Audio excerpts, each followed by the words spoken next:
egalariga pardani bo'lmasdan bitta qilaman deganlarga mana shunaqa yechim. O'rtaga oyoq qo'ysanglar ham bir qator parda tikib olsanglar bo'ladi. Turban tagidan bemalol o'tib keturadi. Hozir bu yerda yana kichkina bo'lgani uchun ikkita oyoq qo'yganmiz. O'rtaga oyoq qo'ysanglar mana shu o'tib keturadi mana bemalol. Ko'rsanglar mumkin qanaqa.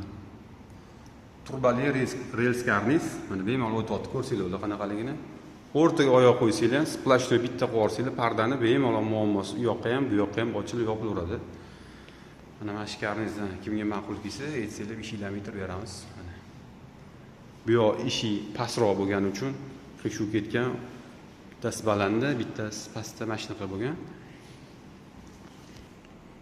Eshigiga ham mana shunaqa moskitniy setga qo'ysa bo'ladi. Ko'rsanglar mana. Eshik ochiq. Ochib qo'yasiz. Moskitniy setga bor mana shunaqa. Buni ishlarni bitirib beramiz.